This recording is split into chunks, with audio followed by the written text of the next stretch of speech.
Halo Kumaha Damang, saatnya Anda menyimak berita Bandung bersama saya Tia Anissa. Sejumlah berita menarik akan kami sajikan untuk Anda dan berikut 3 berita utama hari ini. Kawanan geng motor kembali bertindak brutal di kota Cimahi. Mereka menyerang warga yang sedang menikmati jajanan bakso sehingga 2 orang terluka. Disita selama 8 tahun tanpa kejelasan, sepeda motor Peggy akhirnya dikembalikan polisi karena tidak terkait kasus pembunuhan.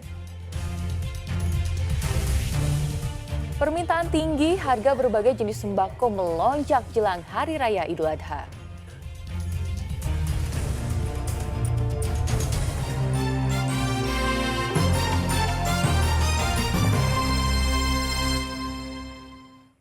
Kita ke informasi pertama. Kawanan geng motor kembali beringas di kota Cimahi. Mereka menyerang warga yang sedang menikmati jajanan bakso secara brutal. Akibat ulah mereka, 2 pemuda menderita luka serius. Tanpa basa-basi, kawanan geng motor ini menyerang warga di ruas Jalan Kebon Kopi, Kecamatan Cimahi Selatan, Kota Cimahi. Dari rekaman kamera pengawas terlihat pelaku berjumlah 8 orang mengendarai 4 sepeda motor. Mereka menyerang 2 pemuda yang tengah menikmati jajanan bakso bersama warga lainnya. Mereka menghantam korban dengan balok kayu dan batu. Ulah geng motor membuat sejumlah ibu panik sehingga langsung berlarian menyelamatkan diri. Pakai balok sama dilempar batu. Berarti nggak ada yang... Jadi si yang orang yang dipukulnya posisinya lagi beli bakso ikan di sini. Oh iya. Berarti diserang secara tiba-tiba itu mah ya? Ada gerombolan dari arah sana, pas datang tiba-tiba pada turun langsung dipukul. Polisi masih menyelidiki identitas pelaku berbekal rekaman kamera pengawas. Selain itu, sejumlah saksi termasuk korban dimintai keterangan untuk mengungkap identitas pelaku dan motif penyerangan. Gerombolan berandalan bermotor atau bermotor itu yang akan kami cari. Tapi diduga bukan pakai senjata tajam ya Pak, melihat dari CCTV? Kalau melihat dari lokasi dan melihat dari barangnya itu benda tumpul, ya benda tumpul, jadi langsung dipukulkan secara mendadak. Jadi untuk modusnya pun apakah itu dendam apa, kami juga masih mencari informasi. Sementara korban bernama Dery dan Irma sudah dirawat di rumah sakit. Mereka menderita luka pada bagian wajah dan tubuh. Ulah kawanan geng motor ini sudah sangat meresahkan warga kota Cimahi, sehingga diharapkan polisi segera meringkus para pelaku. Muhammad Abbas melaporkan dari kota Cimahi. Sementara 5 anggota geng motor di Subang diringkus polisi karena menganiaya seorang pelajar SMP hingga tewas. Korban sempat dirawat di rumah sakit selama beberapa hari namun nyawanya tidak selamat.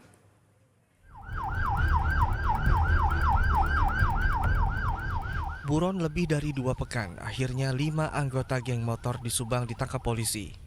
Salah satu pelaku berinisial ANH masih di bawah umur berusia 16 tahun.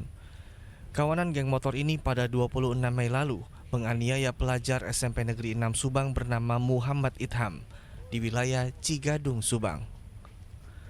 Mereka memukul dan melempari korban saat berpapasan di jalan dan membiarkan korban tergeletak di jalan. Korban sempat menjalani perawatan selama 10 hari di Rumah Sakit Hamori Subang. Namun pada 5 Juni lalu, korban menghembuskan nafas terakhir karena luka serius pada bagian kepala dan sekujur tubuhnya. Penyerangan terhadap korban terjadi saat korban dalam perjalanan pulang ke rumahnya usai makan bersama teman-temannya. Ini tersangka adalah berjumlah 5 orang, yaitu inisial MAP, usia 19 tahun, kemudian BM 24 tahun, GDS 21 tahun, DDL 28 tahun, dan ANH 16 tahun. Namun tidak menutup kemungkinan selama proses penyidikan ini akan atau ditemukan bukti-bukti lain terkait dengan tersangka. Polisi turut menyita barang bukti berupa batu, 2 batang bambu, 1 buah helm, dan sepeda motor milik korban. Para pelaku dijerat dengan pasal berlapis dengan ancaman hukuman 10 tahun penjara. Zainal Arifin melaporkan dari Subang. Tersangka kasus pembunuhan 2 sejoli di Cirebon, Peggy Setiawan menjalani tes psikologi di Mapolda Jawa Barat. Ada 5 tahapan tes yang dilakukan oleh psikolog selama 6 jam. Sabtu siang, Peggy Setiawan alias Peron menjalani tes psikologi di Mapolda Jawa Barat. Tersangka kasus pembunuhan Vina dan Eki menjalani tes selama 6 jam. Ada 5 tahapan tes psikologi yang dilakukan psikolog. Kuasa hukum Peggy, Sugianti Iriani dan keluarga yang sebelumnya menolak tes tersebut akhirnya menerima. Karena tes psikologi yang dilakukan untuk kehati-hatian dalam penanganan kasus pembunuhan dua sejoli. Itu juga tidak diberitahu, tadi cuma ada 5 tahapan, terus ada misalnya dites gambar, kedekatan dengan keluarga, cuma itu aja. Hari ini udah selesai, apa lanjut besok? Besok dilanjut. Besok ada lanjut sama jam 9. Kalau undangannya sih jam 9, tapi yang mulainya sih kayak tadi jam 11-an, seperti itu. Tes psikologi berlangsung selama 2 hari, dari hari Sabtu dan Minggu kemarin. Muhammad Rizal melaporkan dari Kota Bandung. Polda Jawa Barat akhirnya mengembalikan motor milik Peggy Setiawan yang disita pada pembunuhan Vina dan Eki 8 tahun lalu. Motor tersebut dianggap tidak terkait sebagai barang bukti kasus pembunuhan Vina dan Eki.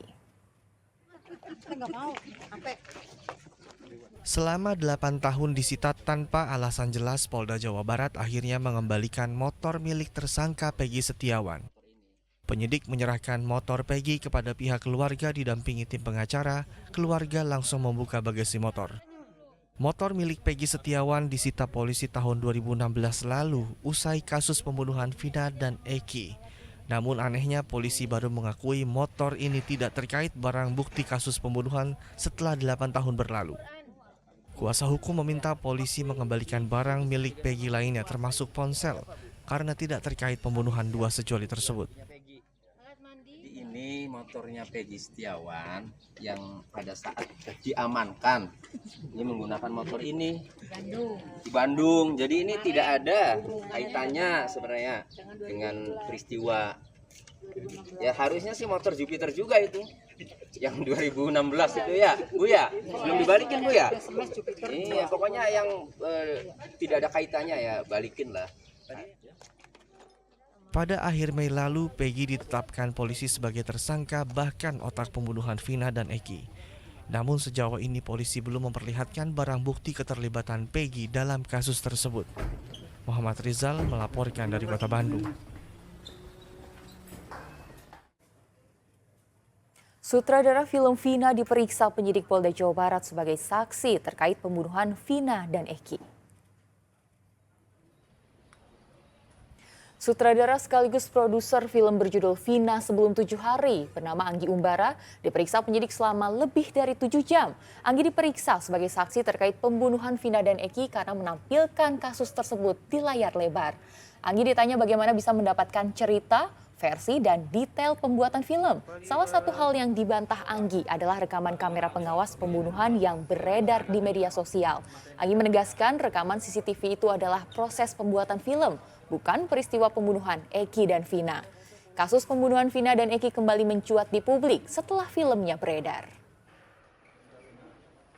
Kan kalau filmnya kan cuma dari 7 hari itu aja kan, 7 hari setelah almarhumah, setelah tragedi gitu, 7 hari sebelum tahlilan berakhir. Sebenarnya menceritakan itu aja. Jadi kita lebih nyeritain semua apa yang terjadi, apa yang dirasakan oleh keluarga dalam 7 hari itu. Jadi kita nggak sampai ke kasus-kasusnya nggak kita bahas. Berarti dari pengakuan keluarga gitu ya? Iya, lebih menceritakan apa sih yang terjadi di keluarga mereka gitu kan.